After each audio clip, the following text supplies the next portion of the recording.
Binge Audio présente.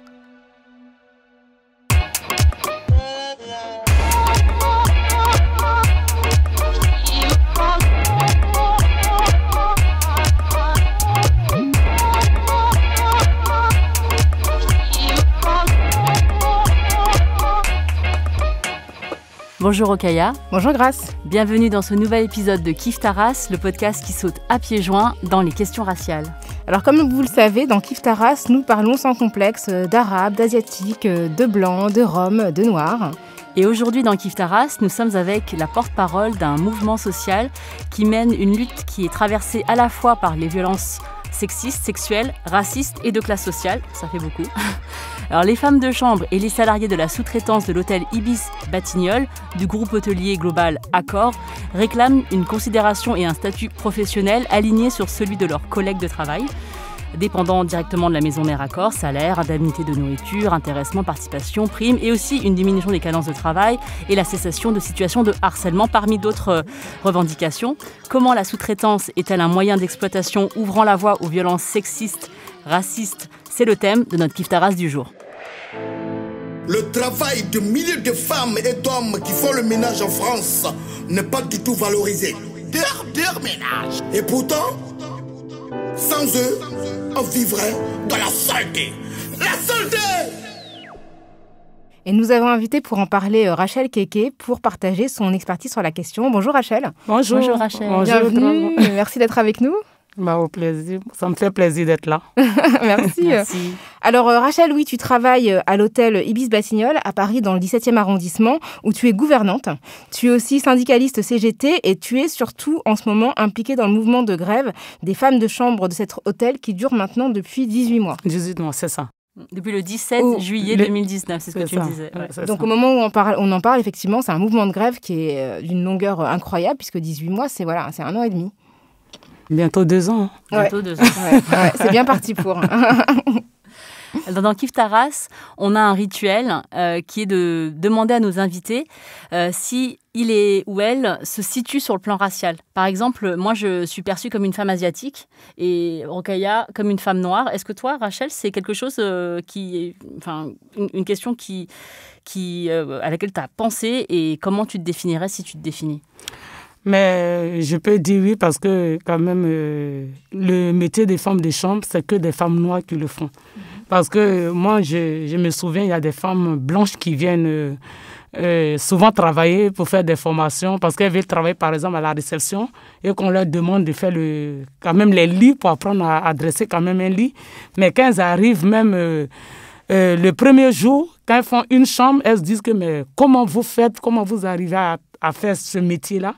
Parce qu'elles ne peuvent pas, parce que c'est très, très, très difficile.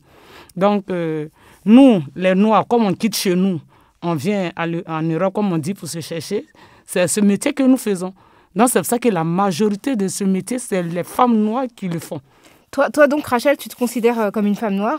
Oui, je suis une femme noire. Je suis née noire. Voilà. Et tu es toujours noire? Je suis toujours noire. Ça n'a pas changé depuis. Voilà. Et je ne vais jamais changer ma peau pour dire, comme les Noirs sont mal vus, je rejette ma race. Non, je l'assume. Je suis noire, je resterai noire, je mourrai noire. Alors, ce qui est intéressant, c'est que toi, tu n'es pas née en France? Non. Donc, est-ce que tu peux nous dire où tu es née et ce qui a changé dans la manière dont tu te percevais? Parce que c'est vrai que si tu es née en Afrique et donc la majorité des gens sont noirs et en France, ça a changé. Donc, est-ce que toi, tu percevais ta couleur de peau différemment avant de venir en France? Avant de venir, moi, je suis née d'abord en Côte d'Ivoire. J'ai grandi là-bas parce que je suis arrivée en France en 2000. Mais en venant ici, j'avais une autre idée parce qu'en Afrique, quand on dit on va en France, c'est un luxe, quoi. Donc, voilà.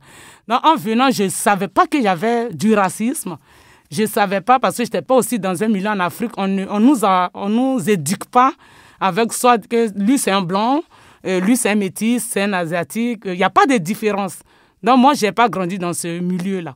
Donc, arrivé ici, souvent dans le métro, quand je m'assois, il y a d'autres qui se lèvent. Souvent, il y a d'autres qui peuvent me dire « Rentrez chez vous, qu'est-ce que vous faites là ?» Et là, c'est ici que je découvre qu'il y a des différents de couleurs de peau. Voilà, c'est ici et moi, ça me choque en fait parce que quand je venais ici, ce n'était pas ça. Donc, c'est ici que j'ai appris vraiment qu'il y a du racisme. Parce qu'en fait, quand tu étais en Côte d'Ivoire, tu ne sentais pas que tu étais noire? Non, je suis une Africaine. Je sais que je suis africaine. Voilà. Et quand je vois le blanc, je sais que c'est un blanc. Mais mettre la différence pour dire blanc-noir, tu n'es pas ici chez toi. Non, au contraire, en Afrique, les blancs sont des rois. On les prend normalement, correctement. Donc, je me suis dit, je vais dans un pays de blancs, ça va être pareil. Voilà. En fait, ça ne marche pas dans les deux sens. Ici, franchement, c'est beaucoup le contraire, surtout dans le boulot qu'on fait. C'est dans ce métier que j'ai compris aussi beaucoup de choses. Et en croisant les gens, comme j'ai dit tout à l'heure, qui te disent rentrez chez vous, ici n'est pas chez vous. C'est violent. Voilà, c'est vraiment violent. C'est des trucs qu'on croise fréquents dans nos quotidiens quand on sort. Et puis, je vois, comme je disais un jour, être noir, je pense qu'en France, c'est un handicap. C'est un handicap. Je pense qu'il y a des gens qui ne veulent pas l'entendre, mais nous, on pense aussi la même chose.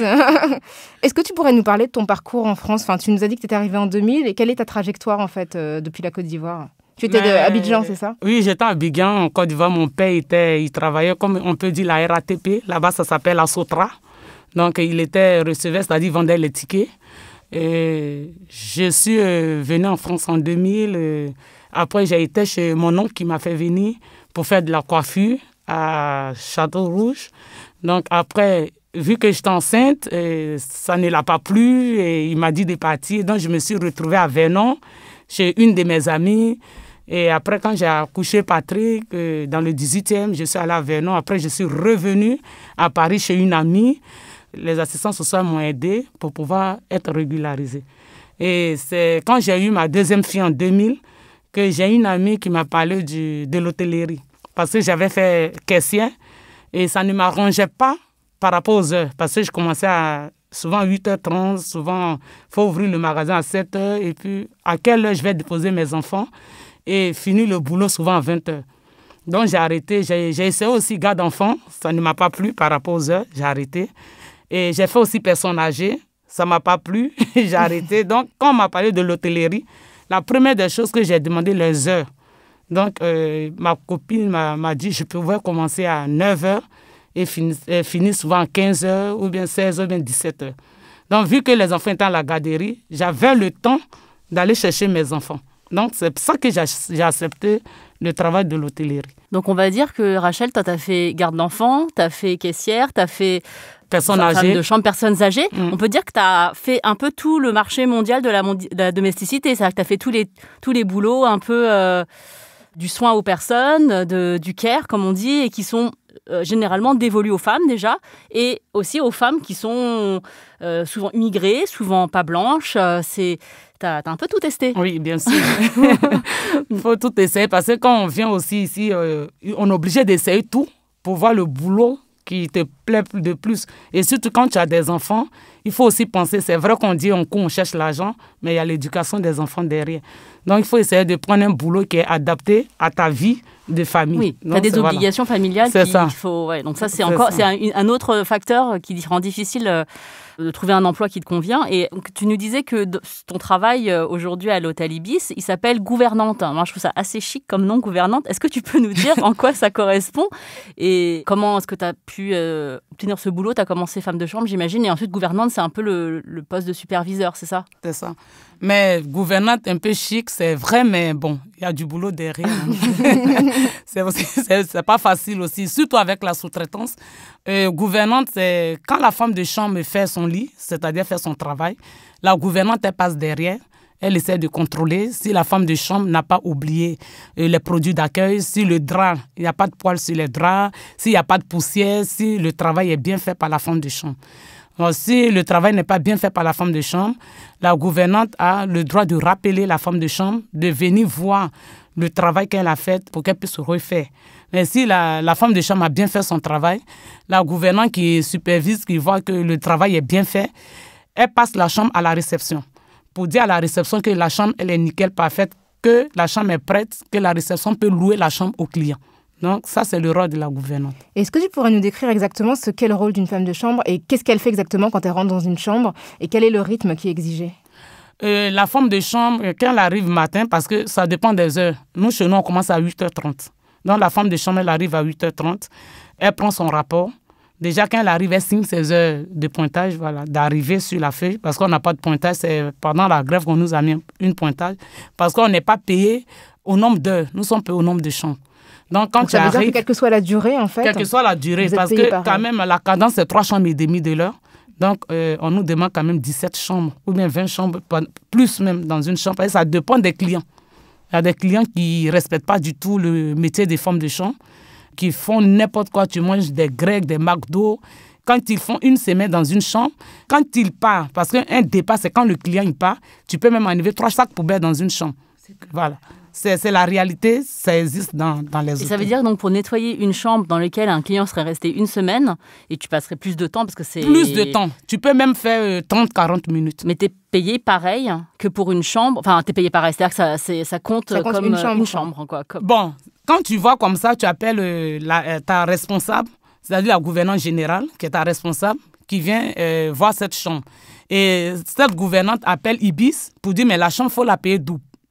Et l'hôtel qui voit l'état, que la chambre est dans l'état où est la chambre, accepte de payer double. Mais est-ce qu'à la fin du mois, tu as ce double? Non, tu ne l'as pas. Il peut payer double, mais la sous-traitante prend le reste pour mettre dans sa poche, en fait, parce que tu ne l'as pas. Parce qu'en fait, donc, alors, on va faire deux choses. Est-ce que tu peux nous décrire ce que tu fais dans la chambre, enfin ce que les femmes de chambre font exactement? Et effectivement, on va parler de la sous-traitance, du fait que vous n'êtes pas directement salarié, d'accord, mais d'un sous-traitant qui prend du coup les primes que vous auriez dû avoir. Donc, comme je disais, quand tu arrives à 8h30, tu signes ton heure d'arrivée, tu prends ton rapport. Le rapport, c'est quoi? C'est que la gouvernante, quand elle ouvre la chambre, l'hôtel, elle met le nombre de chambres que la femme de chambre doit faire. Donc, ça dépend des contrats. Parce qu'il y a des gens qui ont 4 heures, 5 heures, 6 heures et 7 heures de contrat. Donc, quand elle arrive, s'il n'y a pas assez de chambres, elle est obligée de faire 30 chambres. Parce que le patron, il refuse d'embaucher. Donc, quand l'hôtel est complet, parce que l'hôtel Ibis, ça fait quand même 706 chambres. C'est l'un des plus grands. Ouais, voilà. C'est l'un des plus grands. Souvent, on est complet et il n'y a pas de chambre. Et comme il y a des femmes qui sont aussi malades, handicapées, que le médecin de travail donne des restrictions de faire moins de chambres, donc ça fait que les autres qui ne sont pas malades peuvent se prendre 30 chambres, 40 chambres, 50 chambres par jour. Donc, quand elle arrive, on lui donne son rapport. Elle prend son rapport, elle prend son bac, elle monte dans son étage. Arrivée dans son étage, elle prend un chariot de linge propre où elle met les serviettes, les draps, les produits d'accueil, et où elle range bien. Après, elle fait sortir dans le couloir, devant sa chambre où elle doit travailler.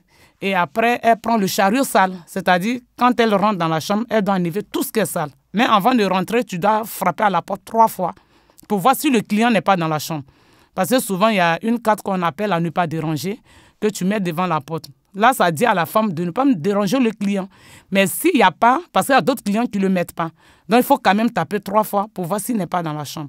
S'il n'est pas dans la chambre, tu rentres, tu ouvres la chambre, tu rentres, tu arrêtes la chambre pour bien arrayer la chambre. Donc, tu enlèves tout ce qui est sale. Tout ce qui est sale, poubelle, drap, serviette, tout ce qui est sale. Et après, tu mets le produit dans la salle de bain, la baignoire, parce que la baignoire, la salle de bain, le lavabo, tout ensemble.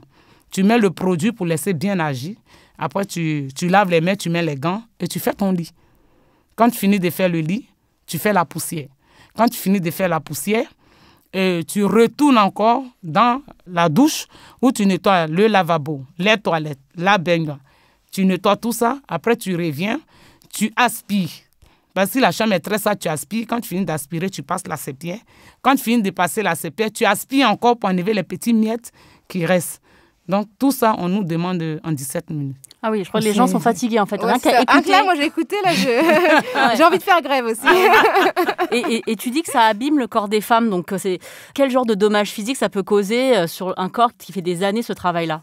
Déjà, on peut avoir le canal carpien, on peut avoir la tendinite, on peut avoir le disque du bas du dos qui se déplace, on peut avoir les genoux enflés à force de marcher, de courir, on peut avoir plein de choses. Franchement, plein de choses. C'est un métier qui est très, très, très, très, très difficile. C'est pas un métier facile. Donc, est-ce que tu peux nous expliquer pour quelles raisons vous avez commencé la grève et comment ça a commencé?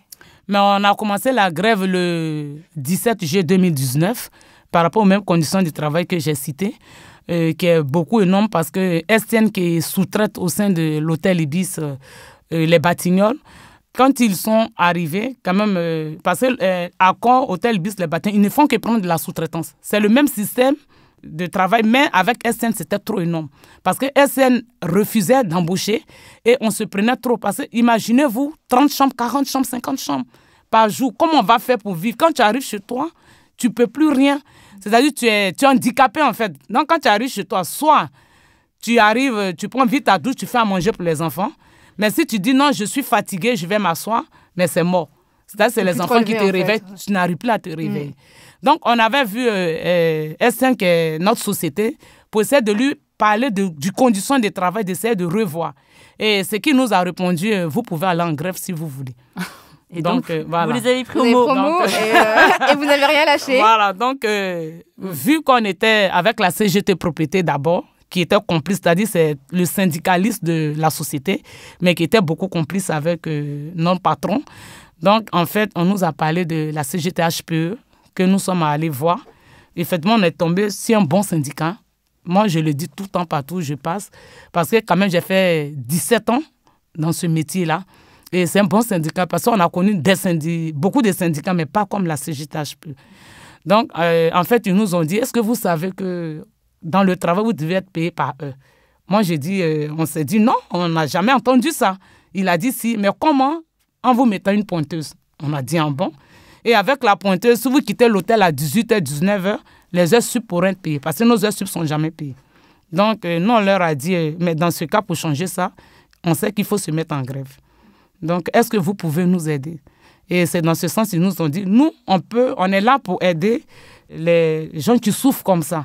Donc, pour aller en grève, il faut vous syndiquer d'abord. Parce que sans vous syndiquer, on ne peut pas vous soutenir. Donc, franchement, quand ils nous ont dit ça, sur 40 femmes, on était 32 personnes à se syndicaliser. C'est-à-dire, à la minute, aller prendre nos cartes pour se syndicaliser. Wow.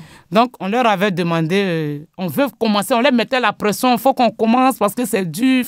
Donc, on a trouvé une date ensemble, qui était le 17 juillet.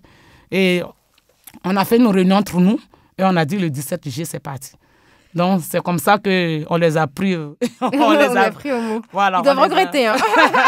On les a pris parce que, bon, quand ils venaient, ils disaient, oui, non, ils discutaient. On lui disait, mais monsieur, vous nous avez dit d'aller en 3 mois de grève, même si ça... Mettons, on est un bon syndicat, parce que c'est à cause de vos syndicats que vous nous avez mal parlé. Sinon, c'est un problème vraiment. On ne pouvait pas durer dans cette souffrance-là. Nous sommes malades, tout le monde est malade. Et en plus, vu nos maladies qu'on a, ils veulent nous muter. C'est-à-dire nous enlever à l'hôtel Ibis, nous envoyer dans un 4-5 étoiles pour faire un travail encore plus dur. Mais si tu refuses, on te licencie. Donc, il fallait qu'on déclenche cette grève-là pour pouvoir dénoncer ce qu'on vit à l'hôtel. Parce que les gens, ils voient l'hôtellerie comme ça. Les 4 murs, c'est beau. Quand tu arrives, par exemple, à Pullman-Bercy, c'est un hôtel 5 étoiles, 4 étoiles, nouveau hôtel. Quand tu regardes l'hôtel, tu te dis, waouh, c'est propre, c'est bien fait, mais il y a la souffrance derrière.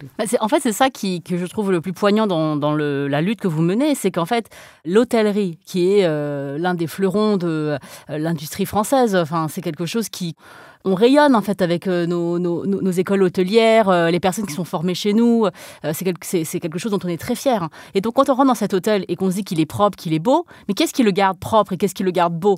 C'est le travail de personnes qui ne sont pas considérées pour le travail qu'elles font et qui ne sont pas rémunérées et qui ne travaillent pas dans des conditions correctes. Et c'est ça en fait le cœur de votre lutte, c'est de dire que en passant par ce système de sous-traitance, votre société, la STN, l'hôtel il échappe en fait aux obligations de décence en fait envers les personnes, parce que ce ne sont pas ses salariés, ce ne sont pas ses employés, ce sont des employés d'une autre société. Et en fait, on a l'impression qu'avec ce jeu de société qui s'emboîte, eh bien, en fait, il y a toute considération pour les personnes qui disparaît. Et puis ce que je trouve intéressant dans ce que tu dis, Grace, c'est qu'il y a vraiment cette question de l'image, c'est-à-dire que l'hôtellerie c'est le fleuron de l'industrie, enfin de l'image même de la France, et je trouve que les grands hôtels nourrissent cette très belle image qu'on peut avoir de Paris. Et il y a eu des grévistes auparavant, avant vous, les grévistes de la place Vendôme, de l'hôtel Hayat Place Vendôme. La place Vendôme, c'est une place que le monde entier nous envie. Paris, c'est une des plus grandes villes touristiques au monde, et d'une certaine manière, si Paris brille autant de par le monde, par ces grands hôtels qui sont situés sur ces places qui ont énormément de prestige, c'est aussi du fait de votre travail. Et ce que je trouve fou, c'est qu'en fait, on ne respecte pas ce travail alors qu'il contribue à l'image de Paris, à l'image de la France et au fait que ça rende Paris attractif. Mais moi, ce que j'aimerais rajouter, c'est que je sais, comme je dis, ils se disent que c'est des femmes noires, ils quittent chez eux, ils viennent, ils n'ont pas le choix de faire, ils ont les papiers aussi à renouveler à la préfecture, donc ce qu'ils ont sur la main, ils sont obligés de faire ce boulot-là. Parce que souvent, quand tu te plains, ils te disent, mais comme il y a le pôle emploi en face de l'hôtel Ibis Les Batignolles, ils te disent, mais il y a le pôle emploi, si tu veux, tu peux partir. C'est horrible. En fait, c'est la même chose que rentre chez toi, en fait. Ouais, voilà, c'est comme ça. Mais souvent, ils te disent ça, ils te disent, mais si tu n'es pas content, tu peux rentrer chez toi. Parce qu'ils savent que les Noirs, les femmes noires, c'est le métier. Elles n'ont pas le choix, en fait, de pouvoir nourrir les familles avec ça. Parce que vous vous en rendez compte, on peut travailler de 8h30 jusqu'à 18h sans manger, sans boire. C'est-à-dire l'hôtel ne prend même pas la peine en canicule de nous distribuer des bouteilles d'eau. Si tu ne viens pas avec ta bouteille d'eau, tu prends l'eau du robinet de la chambre, tu bois. Et tu ne manges pas parce que tu n'as pas de prime de nourriture. Donc c'est pour ça que nous disons au groupe Accor, qui gagne plein de milliards dans ce travail, dans ce métier, même si nous sommes des Noirs, d'essayer de jeter un coup d'œil, parce que c'est nous qui les rendons riches en fait. Si les hôtels ne sont pas propres, il n'y aura personne dans les hôtels. Voilà, donc j'ai l'impression que le métier des femmes de chambre est un peu invisible. C'est pas beaucoup connu, les gens négligent parce que voilà, c'est des immigrés qui le font, donc c'est beaucoup négligent. Si c'était des femmes blanches, il faut dire les choses, ils n'allaient pas faire 18 mois. Parce que tout le monde dit ce que nous revendiquons, c'est de la réalité. Donc, comme c'est de la réalité, pourquoi ne pas trouver une solution et durer cette lutte jusqu'en 18 mois? C'est pour ça que je profite de votre radio pour dire beaucoup merci à la CGT-HPE qui nous soutient jusqu'en là. Parce qu'avec des menaces, des harcèlements, des tribunaux qui les suent, quand même ils sont là, ils lâchent rien. Aujourd'hui, les femmes noires sont manipulées. Comment ils nous rabaissent encore? C'est-à-dire, pour ne pas qu'on ait des soutiens, pour ne pas que la CGT-HPE nous soutienne, voilà, la CGT-HPE manipule les femmes de chambre. Donc, je vois que c'est une honte aussi pour les gens qui le font, pour nous rabaisser, pour encore nous humilier. On nous humilie dans le travail et dans la lutte, on vient encore nous humilier. C'est toujours le même cliché. Donc, effectivement, la CGT-HPE joue un rôle majeur et je tiens effectivement à saluer Tiziri Kandi, dont j'ai fait la connaissance, qui vous soutient énormément, qui est syndicaliste. Et ce que je trouve intéressant, c'est encore une fois, c'est que non seulement...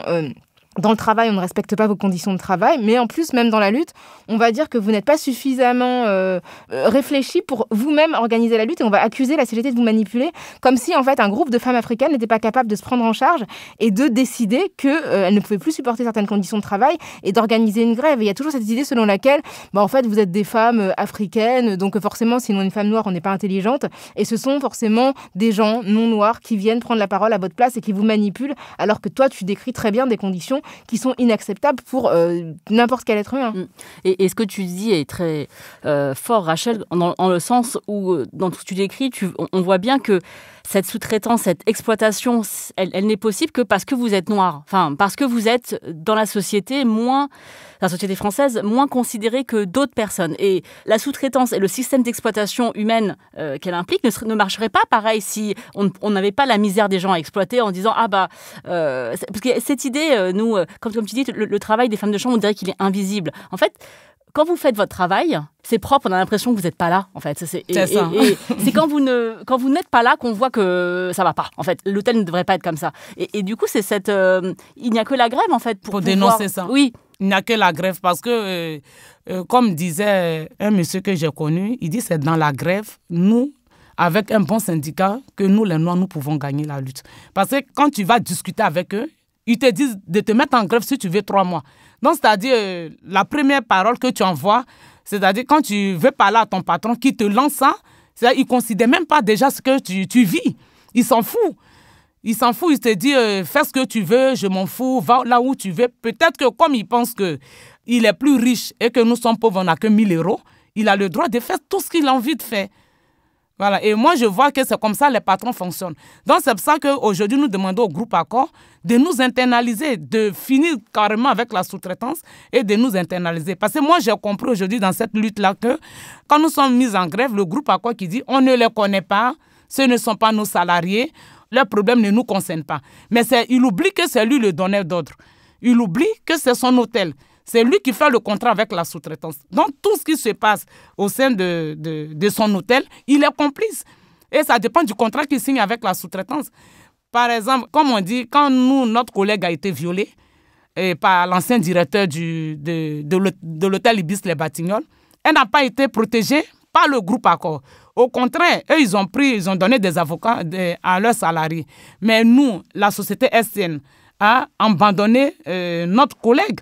Donc, c'est pour ça qu'on dit au groupe Accor, si jamais il y a un deuxième viol dans l'hôtel, il faut qu'on soit internalisé pour qu'on soit protégé par le groupe Accor.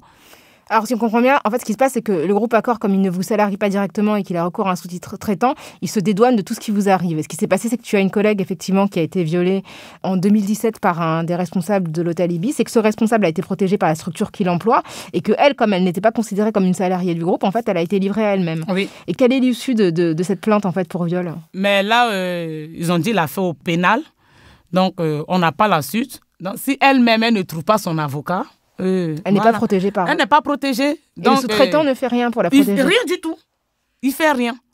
Donc, vous voyez comment on est livré, c'est-à-dire on est dans un boulot très dur et on profite de cela encore pour salir nos corps. C'est pour ça que cette lutte-là, quand on parle, on dit au groupe Accor, même si vous ne voulez pas nous écouter maintenant, comme disait leur responsable Sébastien Bazin sur France Inter, pour dire les femmes de chambre sont 12, on a approché les syndicats, ils ont refusé. C'est faux parce qu'on a été quand même 4 fois devant le siège du groupe Accor, il ne nous a jamais reçus, jamais du tout. Donc ça veut dire qu'ils continuent tout le temps de nous humilier. C'est pour ça que je dis, quand tu es noir, c'est un handicap, parce que je ne sais pas pourquoi ils négligent notre lutte. Je ne sais pas pourquoi ils ne veulent pas nous entendre. Je ne sais pas pourquoi ils laissent pourrir le conflit pendant jusqu'en 18 mois pour qu'on puisse aller jusqu'en dans 2 ans. Pourquoi? Parce que quand même, c'est la première en France qu'une lutte dure comme ça, 18 mois, pour avoir une prime de panier, pour être internalisé, pour une baisse de cadence, et pour être mieux, c'est-à-dire pour travailler dans la dignité, et personne ne nous entend. Et ce qui est frappant, c'est que, comme tu le dis, le fait que vous ne soyez pas internalisé a des conséquences de différences de traitement avec les gens qui sont salariés du groupe Accor. Par exemple, les gens qui travaillent directement dans l'hôtel, à la réception, bénéficient d'un 13e mois, de tickets restaurant, ce que vous n'avez pas. Et c'est vraiment une injustice parce que vous travaillez en réalité pour le même groupe, dans les mêmes espaces, mais il y a une différence de traitement, de cadence, d'avantage qui est vraiment criante. Oui. Alors, on s'est rencontrés dans le cadre d'une mobilisation que vous aviez organisée devant un des hôtels Ibis parisiens. Je propose d'écouter un des sons de ce que vous aviez fait. Il faut payer. Il faut payer. Il faut payer. Les sous-traitants. Les maltraitants. Les sous-traitants. Les maltraitants. Les sous-traitants. Les maltraitants. Et l'esclavage. C'est fini. Et l'esclavage. C'est fini. C'est fini! C'est fini! Alors, c'était le 11 décembre devant un hôtel Ibis. Je me souviens qu'effectivement, vous aviez essayé d'entrer dans l'hôtel, mais les portes ont été bloquées directement et même les clients ne pouvaient plus rentrer dans l'hôtel. Ouais. Est-ce que tu peux nous raconter cette mobilisation et comment vous vous organisez pour justement faire du bruit et vous faire entendre et justement sortir de cette invisibilité dans laquelle on veut vous confiner?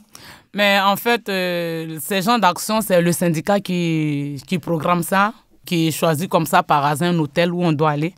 Mais je sais que ce jour qu'on a été là-bas, je pense qu'il y a eu fuite parce que fermer comme ça l'hôtel, c'est... Ouais. Voilà, je sais qu'il y a eu fuite, ils ont appris qu'on devait passer, c'est pour ça qu'ils ont fermé. Sinon, la majorité, ils ne savent pas, on arrive, on s'organise comme ça, on se donne un lieu de rendez-vous où on arrive et puis on rentre dans l'hôtel, on manifeste, on crie le ras-de-bas, on se fait entendre pour que quand même les choses bougent. Parce que si ce n'est pas comme ça, ils ne peuvent pas nous entendre.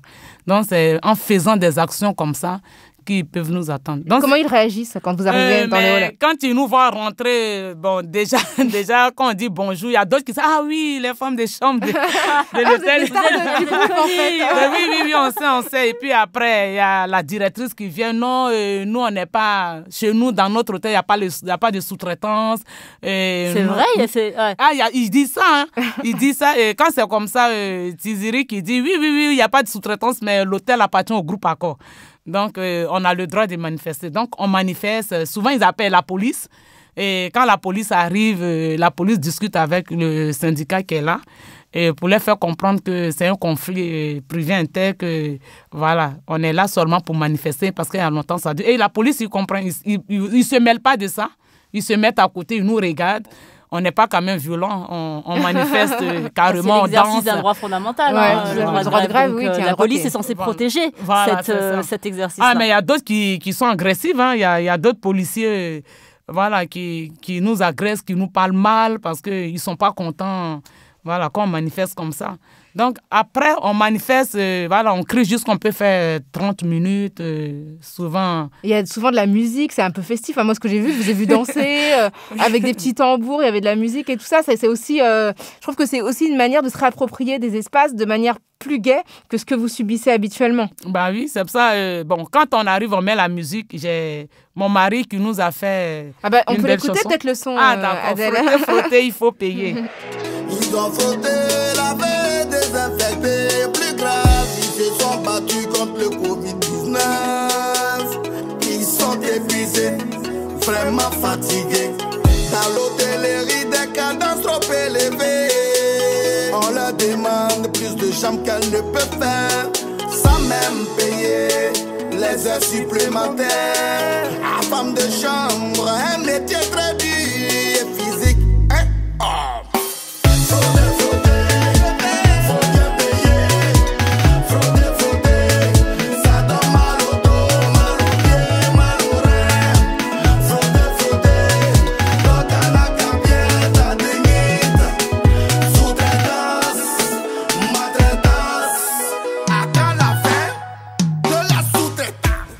Je comprends pas pourquoi ça n'a pas été le son de 2020. Ouais. Ça s'appelle Dur dur le ménage de Bobby Odette. Donc c'est ton mari. Bobby Odette. Bobby Odette. Oui. D'accord, c'est ton époux en fait. Oui, c'est ça. Bravo, quelle famille. Ouais. Et donc il reprend exactement. En plus c'est filmé, donc il y a un clip et c'est filmé dans dans un hôtel. Alors je sais pas si c'est l'hôtel où tu travailles, mais non, c'est dans un hôtel Campagny sur les Champs-Élysées. Ils nous ont dit on vous soutient, mais prenez génial, notre hôtel. Oui, c'est excellent. Oui. C'est cool. Ouais. Et donc il reprend vraiment plein de choses que vous revendiquez. En plus, c'est mis en musique et c'est vrai que, comme tu disais, le piquet de grève, vous le faites souvent en musique. D'ailleurs, il y a eu une décision du juge des référés qui vous a interdit de mettre de la musique pendant que vous faisiez grève. Donc, je veux dire que la justice n'est pas toujours du côté de la justice. De la justice. Et je voudrais aussi faire un parallèle avec des travaux qui ont été menés par un sociologue et qui parlent de la sous-traitance dans le milieu du bâtiment. Il y a des conditions d'emploi à travers la sous-traitance qui vont inférioriser certains employés, certains travailleurs avec des pratiques illégales et des pratiques racistes. Donc, c'est Nicolas Jounin qui a écrit un ouvrage qui s'appelle « Chantier interdit au public » et qui a étudié cette dynamique-là aussi dans d'autres secteurs d'activité. Mais c'est vrai que dans ces secteurs des métiers difficiles, pénibles, le bâtiment, enfin, c'est pas connu pour être un métier, on va dire... tranquille, ou comme femme de ménage, ou dans les métiers du care, ce sont des métiers très physiques, très difficiles, et il y a des choses qui sont permises, qui ne seraient pas permises ailleurs. Et c'est ça que vous dénoncez dans tout ce que vous faites dans la lutte, c'est de dire que il faut que ce soit rémunéré et considéré de manière... on va dire normale, mais il n'y a pas de normes. Donc, c'est... Et ce que disait Nicolas Jounin, c'est justement cette question de la racialisation du travail. C'est-à-dire que dans les métiers, on confie souvent les travaux les plus pénibles aux personnes noires. Dans le bâtiment, c'était ce qu'il appelait les ferrailleurs, en fait, qui effectivement étaient pour beaucoup des noirs. Et en fait, ce qu'il expliquait dans son livre, c'est que dans le bâtiment, on les appelait souvent tous indifféremment Mamadou. En fait, même quand ils s'appelaient pas Mamadou, en fait, dès que c'était un noir, on l'appelait un Mamadou. Et en fait, ils étaient surreprésentés dans ces fonctions-là et qu'il y avait une division même raciale du travail. Et j'ai l'impression que aussi dans ces fonctions de femme de ménage, tout ce qui est considéré comme difficile est confié aux Noirs. Et ce que je trouve intéressant dans le son le premier son qu'on a entendu, c'est que vous dites l'esclavage c'est fini, mais c'est comme s'il y avait un imaginaire qui associe tellement les corps noirs à des métiers pénibles qu'aujourd'hui encore, même pour des gens qui sont pas des esclaves, il y a encore cette idée que les Noirs en fait ils peuvent souffrir, ils peuvent faire des métiers difficiles parce que ils sont faits pour ça d'une certaine manière. Mais en fait c'est vrai parce que c'est ce qu'ils se disent, hein. Ils se disent c'est les Noirs qui peuvent le faire. Ils sont toujours à l'état de l'esclavage. Donc, moi, j'ai dit qu'ils appellent ça, ils font ça comme de l'esclavage moderne. Mais dans l'hôtellerie, ce n'est pas de l'esclavage moderne. C'est pas modèle, c'est l'esclavage de 1980 qui est dans l'hôtel. Dans l'hôtel, c'est pas vraiment l'esclavage moderne, non.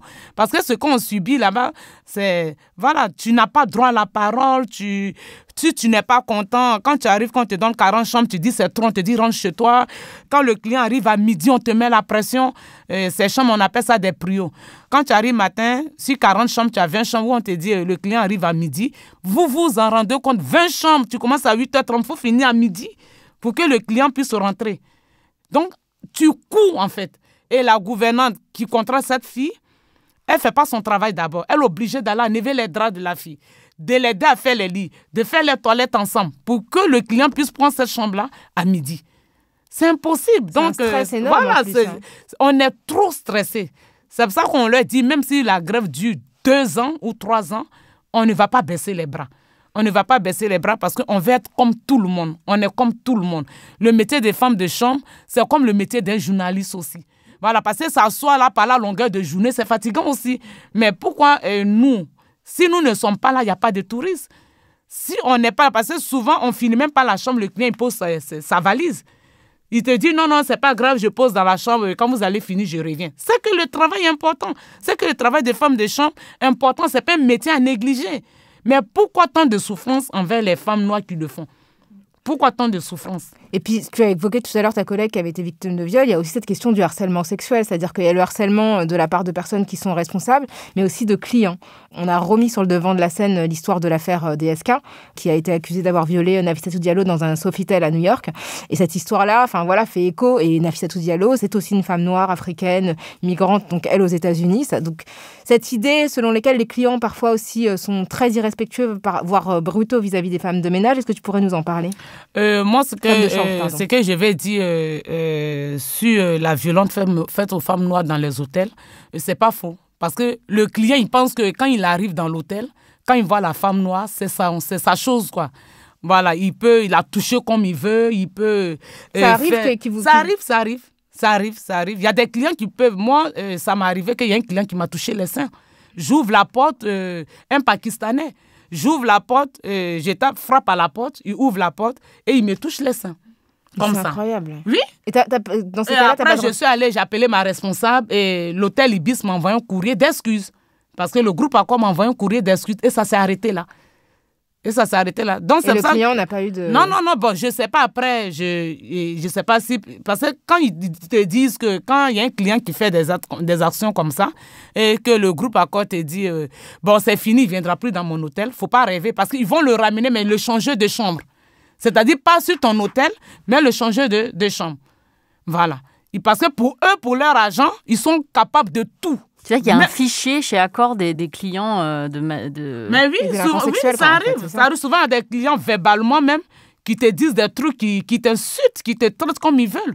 C'est pour ça que je dis, le travail des femmes de chambre, là, franchement, on subit beaucoup de choses. Franchement, c'est dommage. Comme je dis, c'est triste, mais c'est la réalité. Et vous avez besoin de soutien? Toujours.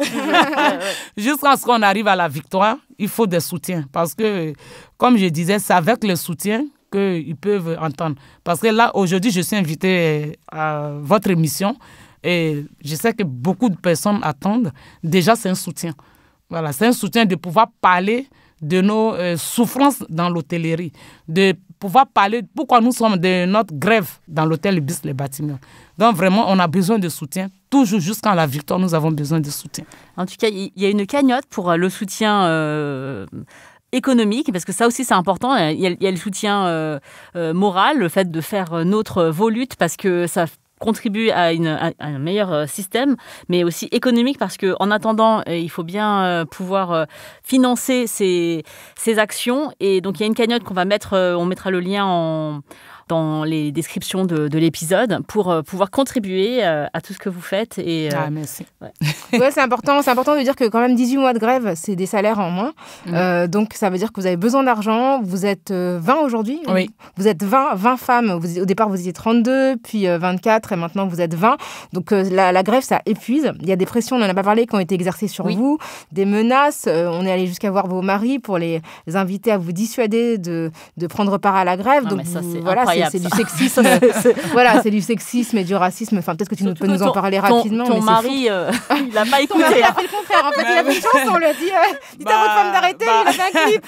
En fait, aussi, il n'a pas trop le choix parce que moi, c'est mon combat quand même. C'est moi qui travaille. Donc, bon, à la fin, c'était vraiment difficile parce que quand on avait commencé déjà avec la CGT Propriété, notre employeur qui comptait chez eux, j'ai profité pour briser cette grève-là. Donc, venait sur le piquet de grève pour dire nous, on peut arranger le problème, soyez pas avec la CGT-HP. Et quand on ne les écoutait pas, ils faisaient quoi? Ils prenaient les numéros, ils appelaient les maris à domicile pour les menacer. Si ta femme n'arrête pas le combat, mais je la licencie. Et lui, comme il sait qu'il a besoin d'argent ou bien sa femme, donc il dit à sa femme, ne reste pas dans ce conflit, va reprendre ton travail. Donc, on a traversé beaucoup de choses, beaucoup de menaces, beaucoup d'intimidation surtout, mais tout le monde est parti.